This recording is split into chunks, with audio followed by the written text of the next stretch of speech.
ನಾನು acting class ಸೇರ್ಕೊತಾ ಇದ್ದೀನಿ. ಯಾಕಂದ್ರೆ ನಾನು 3 ಪಿಕ್ಚರ್ ಹೀರೋ ಮಾಡ್ತಾ ಇದ್ದೀನಿ. ನೋಡಿ ಅವನ್ನ ಹೀರೋ ಮಾಡೋಕ್ಕೆ ಹೋಗಿ ಈಗ ನಾನು ಹೀರೋ ಮಾಡ್ತಾ ಇದ್ದೀನಿ 3 ಪಿಕ್ಚರಲ್ಲಿ. ಈಗ ಮಗನ್ನ ಬಂದು ಫೇಲ್ ಆದಮೇಲೆ ಅವನ್ನ ಹೀರೋ ಮಾಡೋಣ ಅಂತ ಇದ್ದೆ. ಈಗ ಪಾಸ್ ಆಗ್ತಾ ಇದ್ರೂ ಬಿಡ್ತಾ ಇಲ್ಲ ಜನ. ಈಗ ಒಬ್ಬರು ಹೈ ಎಂಡ್ ಬಾಂಬೆ ಪ್ರೊಡ್ಯೂಸರ್ ಸಿಕ್ಕಿದ್ದಾರೆ. ಅದರಿಂದ ಇವಾಗಲೇ ಅವನ್ನ ಇನ್ನೊಂದು 3-4 ಮಂತ್ಸಲ್ಲೇ ಶೂಟಿಂಗ್ ಸ್ಟಾರ್ಟ್ ಮಾಡ್ತಾ ಇದ್ದೀನಿ. ಅಂದರೆ ಎಲ್ಲ ಪ್ರಿಪೇರ್ ಆಗಿಬಿಟ್ಟು ಬೇರೆಯವ್ರ ಥರ ಏನು ಹೊಡ್ತಾ ಬೀಳಬಾರ್ದು. ಯಾಕೆ ಒಂದು ಅದು ಸರಿ ಇಲ್ಲ ಇದು ಸರಿ ಇಲ್ಲ ಅಂತ ಅನ್ಬಾರ್ದು. ಯಾಕಂದ್ರೆ ನನ್ನ ಮೈಂಡಲ್ಲಿ ಒಂದು ಮೂವಿಲೇ ಅವನ್ನ ಹೊಡೆದು ಬಿಸಾಕ್ಬಿಡ್ಬೇಕು.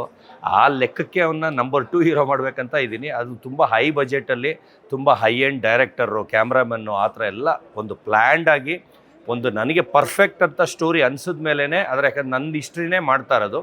ಅದನ್ನು ಯಾರು ಚೆನ್ನಾಗಿ ಬರೆದು ಕೊಡ್ತಾರೆ ಅದನ್ನು ಸೆಲೆಕ್ಟ್ ಮಾಡಿ ಎಲ್ಲ ನಾನು ಕಾಯ್ದು ಮಾಡಿ ಹೊಡಿತಾ ಇದ್ದೀನಿ. ಆದರೆ ಆ ಥರದಲ್ಲಿ ಏನೂ ತೊಗೊಳ್ತಾ ಇಲ್ಲ, ಡಿಸಿಷನ್ ತೊಗೊಳ್ತಾ ಇಲ್ಲ.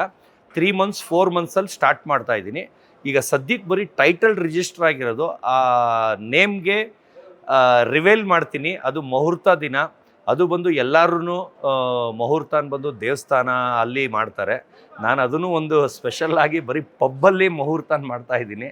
ಅದು ಯಾಕಂದರೆ ಯಾರೂ ಇವತ್ತವರೆಗೂ ಮಾಡೇ ಇರಲ್ಲ. ಆ ಕಾರಣದಿಂದ ಆಮೇಲೆ ಎಲ್ಲ ತಿಕ್ಕಾಕೊಬ್ಬು ಅಂತ ಅನ್ಕೋಬೇಡಿ.